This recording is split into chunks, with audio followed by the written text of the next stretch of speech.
sobre o mar. Quem é ele que pode fazer o mar se calar? No momento em que a tempestade vier te afogar, ele vem com toda a autoridade e manda acalmar. Quem é o homem que teve o poder de fazer Israel caminhar por entre as águas do Mar Vermelho? Fez caminho no meio do mar para o povo de Israel passar. Do outro lado, com os pés enxutos, puderam cantar o hino da vitória.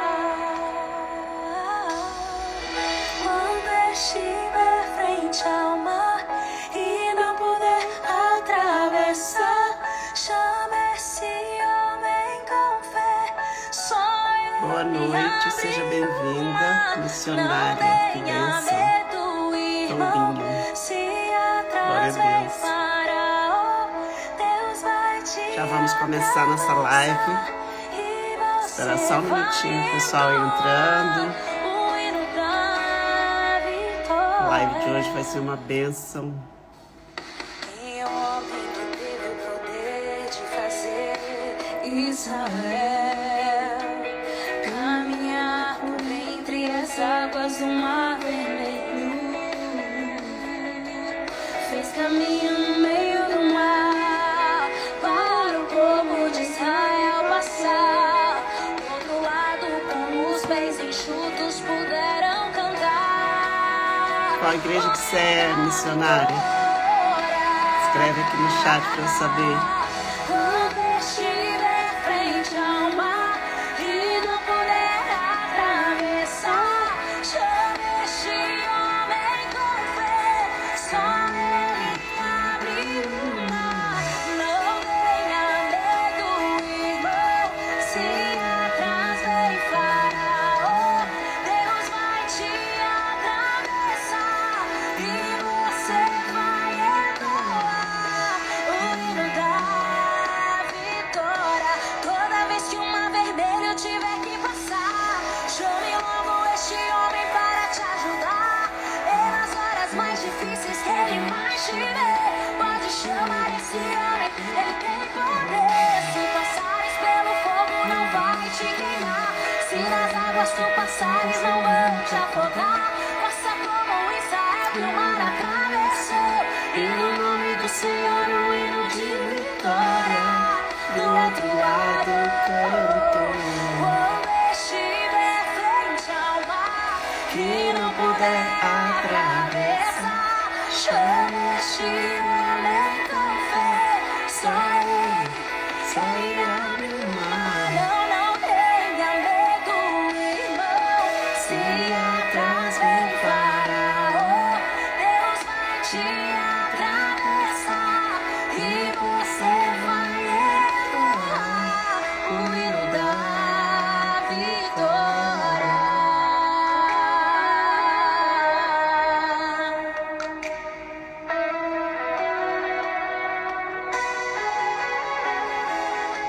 Do outro lado cantou.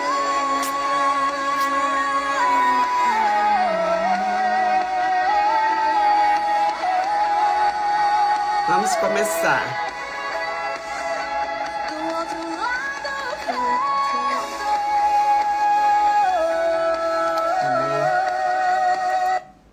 Amém. Seja bem-vinda, missionária, e quem mais estiver entrando. Nossa live de hoje, toda quinta-feira eu dou live. Meu nome é Miriam Terra, eu sou idealizadora do projeto Finanças no Divã.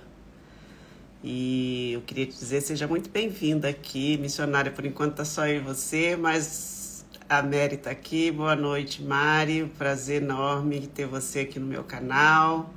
Aqui eu ajudo mulheres a investir, vocês sabem disso, quem me segue sabe, né? Mas com foco nas emoções, porque as nossas emoções são as que mais nos atrapalham quando o assunto é dinheiro, finanças, relacionamento com as nossas finanças, né? Como eu disse, toda quinta-feira, 20 horas, eu dou live. É um prazer compartilhar conteúdos tão maravilhosos, tão intensos e tão necessários para os nossos dias de hoje, porque geralmente nós não falamos de dinheiro nem em casa, nem no trabalho, nem na igreja, nem nas faculdades. Eu falo muito sobre isso porque é verdade. Nós crescemos sem ouvir falar de dinheiro, nós nos formamos, nos tornamos adultos sem ouvir falar muito sobre isso. E quando nós vamos lidar, então, com o dinheiro, nós apanhamos muito, porque nós não temos esse hábito, não temos essa habilidade, não é do nosso costume. E eu falo sempre que é importante você compartilhar assuntos relacionados a finanças com as pessoas com as quais você mais convive, filhos, maridos, esposas, porque nós passamos a maior parte do tempo com essas pessoas.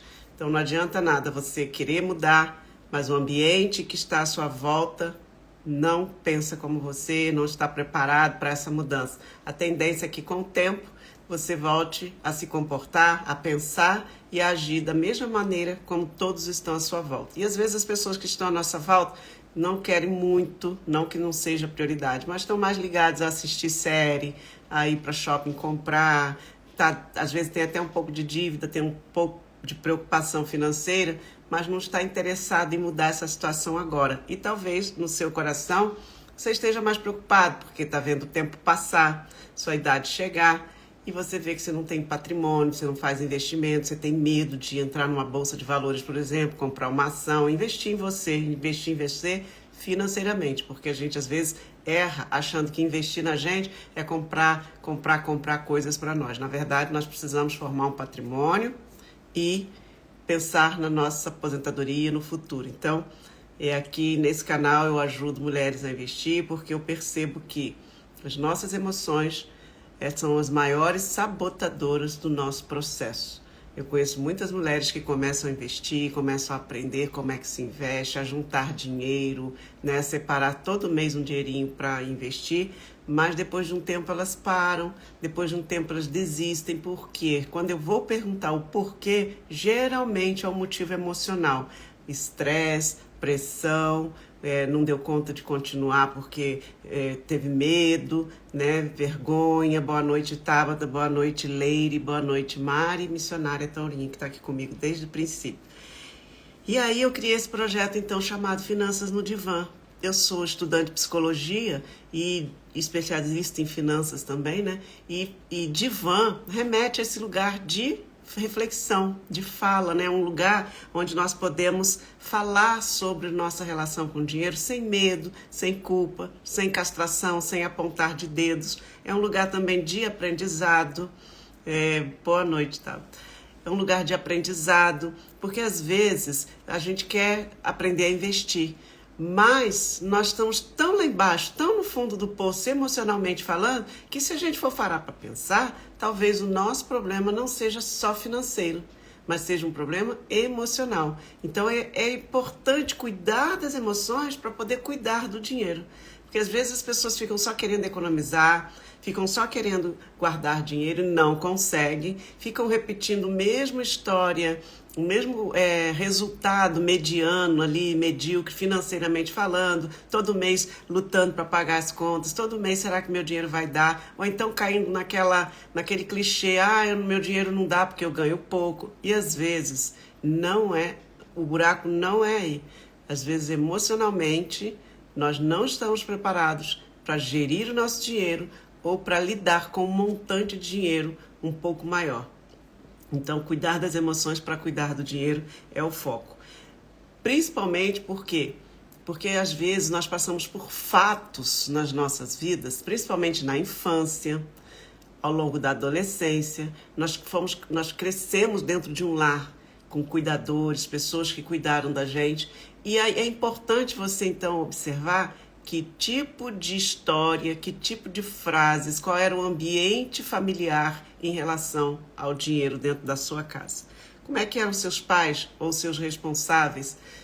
Como eles lidavam com o dinheiro? Como eram as brigas? Havia briga frequentemente por conta de dinheiro? Quais eram as frases que estão aí no seu ouvido latente até hoje, dizendo para você? Eu falo sempre aqui nas minhas lives, eu tenho as minhas frases clássicas. Minha mãe sempre dizia, meu dinheiro não é capim, dinheiro não dá em árvore, guarda para o dia mau. Que dia mau? Então a gente guarda dinheiro esperando chegar o dia mau? Como assim? Isso não é para você. E quem tiver frases aí, eu gosto que escreva no chat, porque eu coleciono essas frases, justamente para poder, quando eu estiver dando minhas palestras, meus seminários, eu gosto de falar essas frases. Então quem quiser compartilhar aí uma frase que lembra que a mamãe ou o papai falavam, que você ouviu, ou às vezes o avô, a avó, cresceu com o avô, com a avó, ou então com algum outro responsável, que ouvia muito, isso não é para você, você é metida rica, rico não presta, o que mais? Ixi, tem muita gente, rico é tudo sovina, e a gente vai crescendo então ouvindo esses clichês. Isso são fatos que aconteceram na minha e na sua vida, e a forma como nós interpretamos esses fatos geram as nossas crenças, e as nossas convicções sobre dinheiro. E nossos pensamentos, então, sobre dinheiro, eles vão nos aproximar ou nos afastar. Eles vão nos ensinar a ter uma boa gestão ou uma péssima gestão, por causa dos nossos pensamentos. Vocês já repararam que tem pessoas que às vezes ganham um dinheirinho a mais e de repente ela uai, cadê aquele dinheiro que eu acabei de ganhar? Meu Deus, não sobrou nada. Parece que o dinheiro foi colocado num saco furado. Eu já lidei com pessoas com mulheres principalmente, que ganharam muito dinheiro porque eram empresárias, né? Mas ao mesmo tempo elas não conseguem manter o dinheiro. De alguma forma elas dão um jeito de perder esse dinheiro, ou fazendo sociedade, ou aplicando em coisa que está na cara que não vai dar certo, ou emprestando. Fulano precisou tanto que eu emprestei. E o fulano, às vezes, é uma pessoa que a gente sabe que não pode emprestar dinheiro para ele assim, porque ele não paga. Mas o que acontece com essa pessoa que pega esse dinheiro e sempre dá um jeito de se desfazer? Com certeza tem uma frase, uma crença limitante na mente dela, dizendo para ela alguma coisa assim do tipo, se você tiver dinheiro, as pessoas não vão gostar de você. Se você tiver dinheiro, você vai atrair os piores tipos de pessoas. Alguma crença limitante, se você tiver dinheiro, você vai ser uma pessoa sovina e ruim. Tem alguma crença ali que ela não tem contato assim de forma consciente, isso tudo é inconsciente, que ela dá um jeito de se desfazer do dinheiro que ela pega, porque o comportamento dela, ela não pode parecer com essa pessoa. Né? Então, ela dá um jeito de se desfazer do dinheiro. Então, quando eu falo vamos aprender a investir, eu falo principalmente como estão suas emoções para isso. Como é que você está hoje emocionalmente falando para lidar com as suas finanças? Porque se você não estiver bem, se você é uma pessoa que não se autoconhece, que tem uma autoestima ainda que não sabe, fala muito mal de você mesmo, e vai ser sobre isso o nosso tema hoje, você tem um pensamento muito ruim em relação a você mesmo, certamente, enquanto você estiver lidando com as suas finanças, você irá jogar isso tudo nesse relacionamento, sabe? Isso tudo de ruim, né? Hoje, nós vamos falar sobre o impacto das histórias que você conta para você mesmo sobre a sua relação com as finanças. Qual é o impacto dessas histórias? As histórias que você escolhe contar para você mesmo exercem uma poderosa influência na sua habilidade de lidar com as finanças. Algumas crenças limitam o seu potencial. Às vezes você não está desenvolvendo o máximo do seu potencial por conta das crenças, como eu falei agora. Então, exemplo, se você acredita que você nunca conseguirá uma promoção e ser gerente de uma empresa, certamente você não conseguirá. Se você acredita que você nunca vai encontrar o trabalho dos seus sonhos, ocupar aquele cargo dos seus sonhos, provavelmente você não encontrará. E se você acredita que você não é boa com dinheiro, certamente você não é. Se você acredita que você nunca dominará a arte de falar em público, por exemplo, sabia que falar em público é o segundo maior medo do mundo? O primeiro é o medo da morte. Todo mundo fala, prefiro morrer. Não, desculpa, vence até do medo da morte. Porque as pessoas dizem assim, eu prefiro morrer do que falar em público. Tem uma pesquisa sobre isso. Então, se você acredita que você nunca dominará a arte de falar em público, certamente você não vai dominar. Se você acredita que você pode, você está certa. E se você acredita que você não pode, você também está certo. Entende que é tudo sobre a forma como você crê e as histórias que você conta para você mesmo?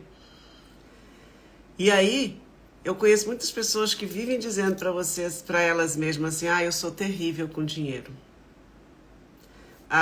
Eu sou a pior pessoa do mundo para lidar com o orçamento lá de casa.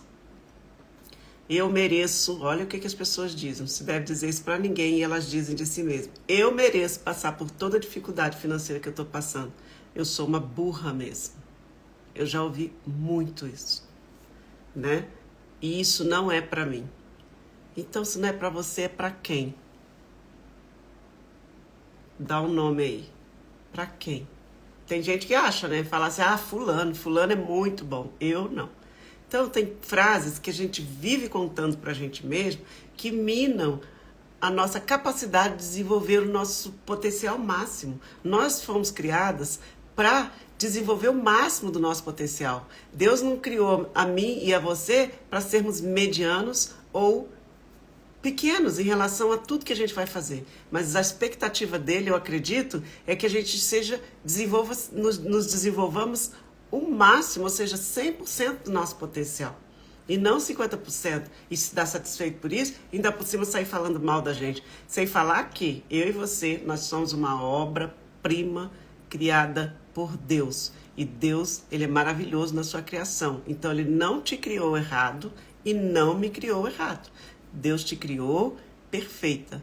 E a mim também. E nós temos, sim, capacidade de desenvolver o máximo do nosso potencial. Se hoje você se acha péssima na sua relação com o seu dinheiro, você vai assumir um compromisso de dizer, mas eu posso me desenvolver. Eu posso treinar e ficar muito boa nisso. Então, esses tipos de frases que eu acabei de falar aqui, eu sou terrível, isso não é pra mim, eu mereço passar por essa dificuldade porque eu sou uma burra mesmo. Esse tipo de frase são que nós dizemos no nosso dia a dia, não é de surpreender assim se você seja bom ou ruim. É a forma como você fala, conta a história de você mesmo pra você que mina a sua capacidade, né? A sua confiança em relação ao seu relacionamento com o seu dinheiro, ela vai aumentar na medida em que você começar a trocar suas frases, os seus rótulos negativos, por rótulos e frases positivas. E eu não estou falando aqui de positivo, de ser positivista, de ficar falando, isso, não. É falar e agir em cima daquilo que você, na reescritura dessas frases, né? A partir do momento, então, que você vai substituindo esses rótulos, substituindo essas frases negativas por palavras de encorajamento, de poder e de fortalecimento, você vai tirando esses rótulos, né, que te distanciam de você desenvolver o máximo do seu potencial, você vai se aproximando daquilo, da proposta que Deus desenhou para mim e para você, e principalmente em relação a finanças, né? Gente, é muito natural ter medo. Tem gente que fala assim, Miriam, eu não quero mexer com esse negócio de dinheiro, de investimento, eu prefiro que meu marido mexa, que meu filho mexa, que meu chefe mexa, que sei lá, dá até para o gerente do banco mexer, mas eu prefiro não mexer com esse negócio porque eu tenho medo de investir, eu tenho medo. Medo, gente, é natural. E foi por causa do medo que nós chegamos até aqui. Nós só desenvolvemos, a humanidade só chegou até aqui, onde nós estamos hoje, eu e você, porque o medo protegeu. Medo da onça, medo dos bichos que havia naquela época, medo do trovão, Por causa do medo, nós chegamos até aqui. Então, o medo, ele tem o seu lado bom. O lado ruim do medo qual é? Quando ele tenta te paralisar. Quando você deixa com que ele te paralise. Então, é natural você ter medo de começar a investir, de começar a lidar com as finanças, com o seu dinheiro. E quando eu falo lidar com o seu dinheiro de forma assertiva, tomando decisões inteligentes, eu não estou falando de você fazer uma lista e ir lá pagar suas contas e se achar muito bom nisso. Legal, isso é ótimo, mas nós precisamos aprender a multiplicar o dinheiro que a gente ganha. Só assim nós vamos ter um futuro, uma esperança financeira para o futuro. Quantas pessoas se aposentam e percebem que passaram a vida sem juntar um centavo? Então, quando eu falo sobre investir, eu falo de você ter um dinheiro investido como uma forma de reserva, uma forma, sabe, E ter medo é natural. Ter medo é natural. O que você não pode é deixar com esse medo te paralise.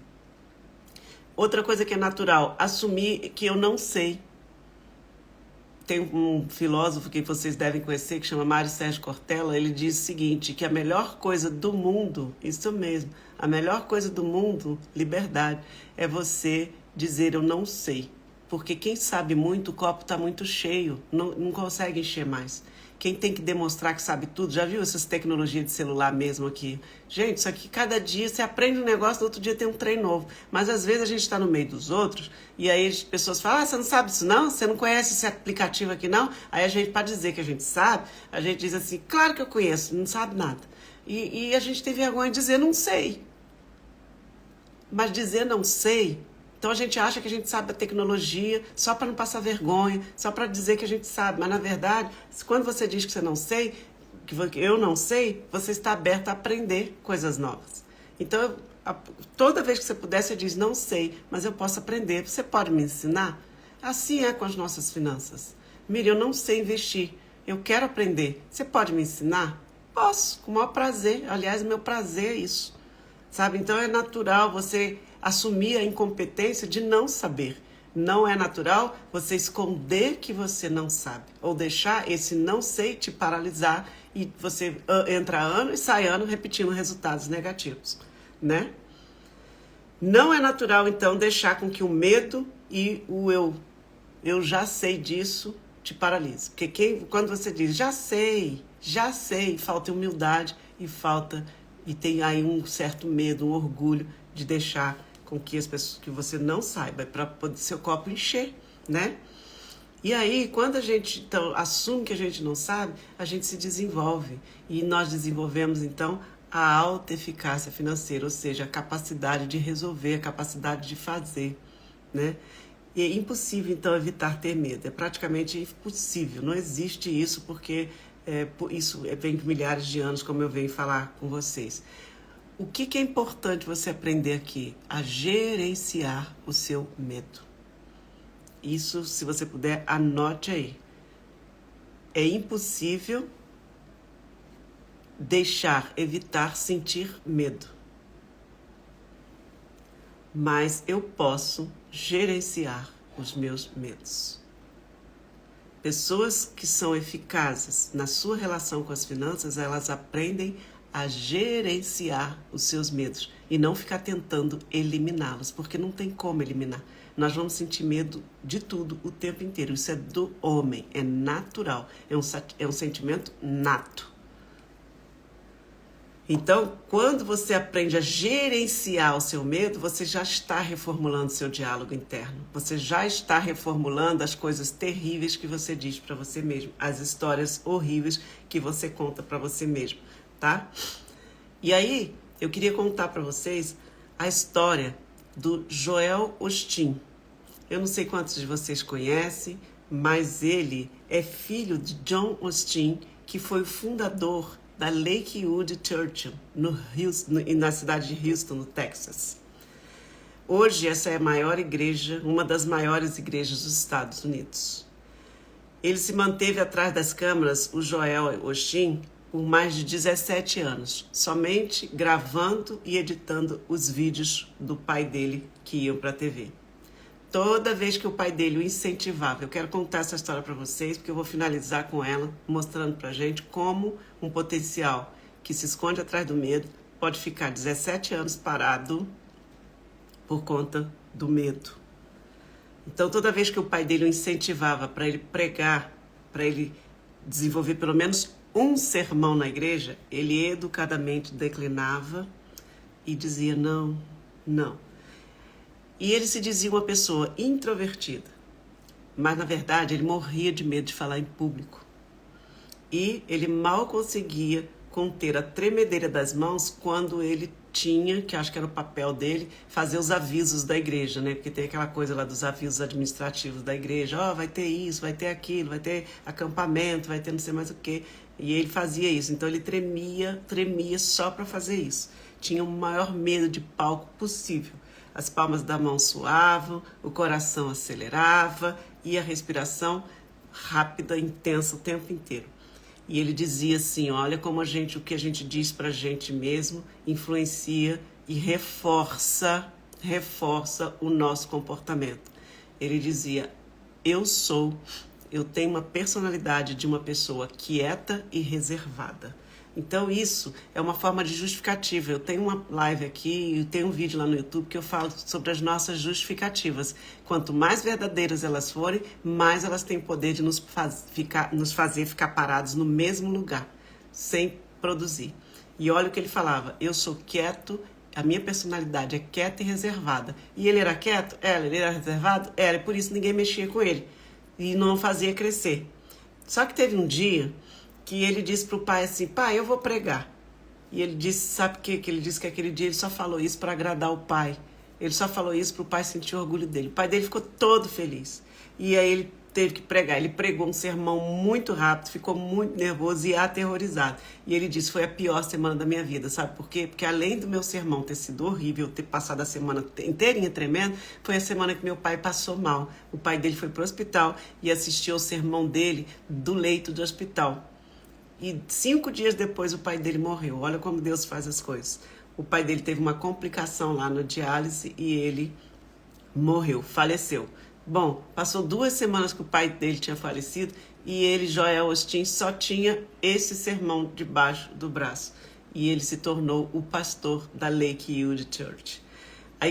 Essa igreja, Lakewood Church, depois vocês olham lá na internet, foi uma igreja que começou nos fundos de uma antiga loja de alimentos com 90 pessoas. Hoje, ela é a maior igreja dos Estados Unidos. Seus seminários, os seminários de Joel Osteen, alcançam mais de 10 milhões de pessoas, de telespectadores, semanalmente. Isso presencial. Online, ele alcança mais de os outros milhões de pessoas, né? E ele se tornou, então, uma pessoa especialista em falar em público. Mas ele, antes de começar, de se sentir tão confortável assim, como pastor, como preleitor de público, ele pregou por 2 anos, toda semana, e os primeiros anos ele diz que foram os piores da vida dele. Ele ouviu duras críticas, pessoas falando mal dele, e disse que uma vez ele estava no corredor da igreja e ouviu algumas irmãzinhas, aquelas irmãzinhas abençoadas, conversando, e depois ele achou que ele tinha dado um excelente sermão, ele ouviu as irmãzinhas falarem assim, ele não adianta, ele nunca vai ser como o pai. Olha que coisa.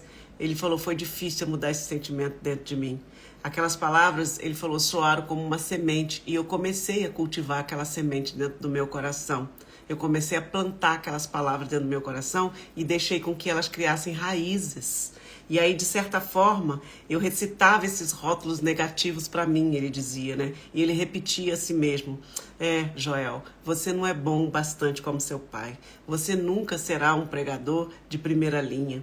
Você não tem o que é necessário, o que as pessoas querem. Olha isso, aquelas mulheres estavam certas a teu respeito.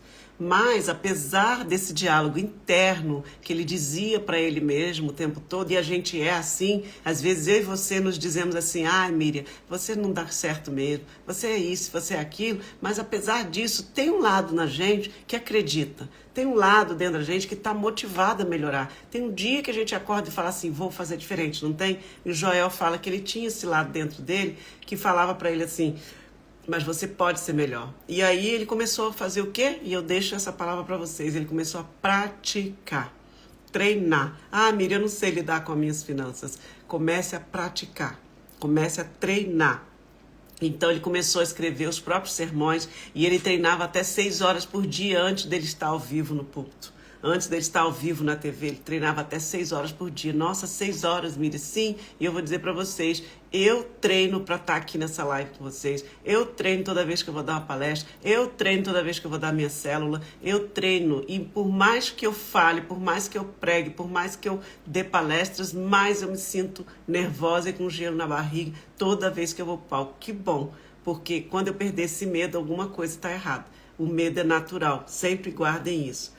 Mas, então ele treinava até 6 horas por dia, mas o diálogo interno dele ainda era o mesmo. Ele precisava, então, mudar isso. E daí, ele começou a treinar o diálogo interno dele. por palavras que pudessem lhe conferir mais poder para que ele desenvolvesse o máximo do seu potencial. E aí ele então mudou essa chave dentro da mente dele. Ele mudou o canal que ele assistia e que reprisava todos os dias para ele que ele não era bom o suficiente. E ele começou a dizer: eu posso fazer qualquer coisa. Eu posso todas as coisas naquele que me fortalece. Ele começou a usar palavras fortalecedoras que tinham na Bíblia em favor dele. E aí todas as manhãs, outra dica, quem está anotando, anote aí. Todas as manhãs nós precisamos aprender a fazer declarações, nós precisamos fazer afirmações. Escreve suas afirmações num pedaço de papel e coloque no lugar onde você veja todos os dias. Levanta da cama e faça a sua declaração. E ele fazia: eu sou forte, eu sou confiante, eu estou a caminho da plenitude daquilo que Deus tem para mim, eu sou uma vencedora e eu não sou vítima. Olha isso, escreve isso aí.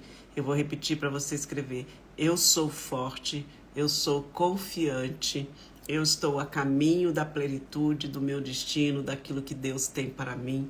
Eu sou vencedora, eu não sou vítima. Porque às vezes a gente senta na cadeira da vítima, é ruim as pessoas falarem: ah, você nunca vai ser boa igual fulana. Aí a gente acha isso péssimo, né? Mas de alguma forma nós ficamos como coitadinho. Aí tem sempre alguém passando a mão na nossa cabeça dizendo: tadinha, foi tão ofendida. E esse tadinha traz sim um certo conforto para nossa alma. É difícil a gente ser protagonista da nossa própria história. E aí ele combinou isso com treino, ele treinava muito. Hoje ele é o Joel Osteen, quem quiser busque na internet depois. E ele nunca mais parou. Hoje ele prega para mais de 10 milhões de pessoas. Ele chegou a lotar, eu anotei isso aqui, ó. Ele chegou a lotar o Yankee Stadium, quem inaugurou esse estádio foi o Rolling Stones. E os noticiários da época chegaram a dizer que ele superou os Rolling Stones. Olha que coisa, gente. Uma pessoa que era tímida, que se autodeclarava tímida e introspectiva, olha o que lotando estádio. Isso pode acontecer comigo e para você. Eu anotei aqui o que nós podemos aprender com isso, né? Seja bem-vinda, Maristela. O que nós podemos, Helena também, seja bem-vinda, Claudirene. O que nós podemos aprender com isso? Primeiro, nós seremos criticados. Nós vamos encontrar pessoas que vão falar mal da gente e nós vamos ficar tristes. Mas o que nós vamos fazer com isso? Não são as coisas ruins que acontecem comigo e com você que faz a diferença. É o que nós fazemos com aquilo de ruim que acontece comigo e com você que faz toda a diferença. Então, o que você vai fazer quando você pegar alguém falando: você não é tão boa quanto fulana, quando você não é suficiente, ou você mesmo? O que você vai fazer com isso, né? E isso precisa ser o seu reforço positivo. Quando você encontrar alguém ou a sua mente falando para você, que isso seja combustível, reforço para você buscar ser melhor, buscar sua alta eficácia. Segundo, no início tudo é mais difícil mesmo. Ai, Miriam, eu estou aprendendo a investir agora aqui com você, eu quero aprender, eu quero entrar, eu quero abrir minha conta, eu quero guardar um dinheiro para mim todo mês. Você vai sentir dificuldade, eu não vou te enganar, dizer: ah, vai ser tão tranquilo. É muito tranquilo, mas quando suas emoções estiverem preparadas para isso, nós vamos trabalhar mais emoção do que investimento. Porque investimento, gente, é apertar botão. Quando você aprender a apertar botão, você está investindo. Agora, e as emoções para lidar com o seu dinheiro? E um momento de estresse? E um momento de tristeza, que dá vontade de ir lá e gastar tudo? E um momento de pressão, de dor, sabe? De angústia? E aí, o que você faz? Né? Tem muita gente que come demais, outros vão para as compras, gasta tudo, e até o que não tem, né? Então, é difícil no início, é difícil sim, mas depois tudo flui e acontece de forma automática, igual tomar banho. Quando vê, você já saiu do chuveiro, não sabe nem como é que você tomou banho. E, principalmente, por último, mudar o diálogo interno. Apesar de você ser boa naquilo que você faz, se você não mudar o diálogo interno, você nunca vai alcançar o 100% do seu potencial. Talvez o que você dê hoje seja 30%, 50%, 20%, 10%, eu não sei. Mas 100%, o que Deus nos chamou para ser 100%, desenvolveu 100% do nosso potencial. Então, se o teu diálogo interno é ficar se comparando: ah, eu não sou tão boa quanto fulana, quanto a Beltrano. Ah, eu não sei nada sobre investimento como fulaninho e beltraninho sabe. Ah, eu mereço passar por dificuldade mesmo porque eu sou uma burra. Ah, eu nunca cheirei bom o suficiente. Enquanto seu diálogo interno, você está lá fazendo, mas seu diálogo interno não mudar, você não vai desenvolver o máximo do seu potencial. Então comece a treinar com essas declarações que eu acabei de passar aqui para vocês, sabe? Todas as manhãs, levanta da cama, faça essa declaração. Eu sou forte, eu sou confiante, eu estou a caminho da plenitude daquilo que Deus tem para mim, para o meu destino. Eu sou vencedora, eu não sou vítima. Comece a fazer e a praticar, porque não adianta nada você falar isso e sentar na cadeira da vítima e ficar ali sentindo pena de você mesmo, tá? Eu li uma vez num lugar e isso me marcou muito, mudou a minha história, que o maior tesouro do mundo... Você sabe onde está o maior tesouro do mundo? Aliás, é uma pergunta que eu quero te fazer. Você sabe onde está o maior tesouro do mundo? Quem sabe, escreve aqui. Eu vou dar um beijo quem escrever aqui. O maior tesouro do mundo está onde? Eu já falei isso para as minhas mentorandas. Se tiver alguma aqui... Ninguém arrisca? Tá bom. O maior tesouro do mundo está no cemitério. Uau, Miriam. Por quê? Porque lá estão os grandes livros que nunca foram escritos, os maiores investidores que nunca nem abriram conta na Bolsa de Valores, as maiores empresas, os maiores empresários, as viagens que nunca foram feitas, os livros que nunca saíram do papel, os grandes bailarinos e bailarinas que nunca chegaram a experimentar um palco, as grandes e maiores sonhos e os incontáveis, exatamente, está no túmulo, porque pessoas sonham, ficam ali falando mal de si mesmas, com esse diálogo interno totalmente negativo em relação a si mesmo e morrem de uma hora para outra sem realizar a plenitude e a grandeza daquilo que Deus desenhou para mim e para você. Então pense nisso, pense sobre isso e não seja mais um a levar o seu tesouro, a levar aquilo que você sonha para o túmulo, ok? Eu espero que essa live tenha feito sentido para sua vida. Ela vai ficar gravada lá no meu canal. Assistam, anotem as declarações que eu falei aqui. Aprenda a não reforçar os rótulos que a sua família, que os seus amigos, professores colocaram sobre você, que você não conseguiria, que você não é suficiente, que você não é igual fulano, beltrano, sabe? Reescreva esses rótulos e faça isso todos os dias e treine. Treine para você viver uma vida de plenitude e de sucesso, ok? Obrigada pela audiência, é sempre um prazer enorme ter vocês aqui comigo e eu desejo uma boa noite para todos, tá joia? Um beijo, que Deus abençoe cada um de vocês. Alguém quer falar alguma coisa antes que eu desligue aqui, que eu feche aqui? Tranquilo? Ficou alguma dúvida? Alguém gostaria de perguntar sobre investimento? Esses dias eu vi que as primeiras 2 horas do dia definem o que será o resto dos dias. Exatamente, vamos declarar nas premissas do nosso dia. Muito bom, muito bom. Isso mesmo, Maria Helena. As primeiras horas do nosso dia definem o que vai ser o nosso dia. E às vezes nós levantamos da cama já falando mal da gente mesmo, né? Falando rótulos, nos dando adjetivando. E a gente quer ter um dia perfeito depois.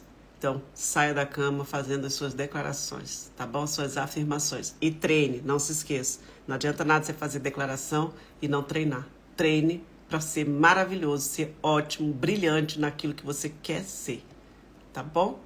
Boa noite, João. Tô terminando, essa live vai ficar gravada lá, caso você queira dar uma olhada. Foi um assunto muito, muito relevante, principalmente se você é um homem que quer aprender a investir e quer começar entendendo as suas emoções para que elas não te sabotem nos dias de pressão, nos dias de estresse e no dia de muita dor emocional. Tá bom? Beijo, boa noite. E se ninguém tiver mais nada, eu vou fechar aqui e vai ficar salva lá, tá? Grande abraço, obrigada pela audiência.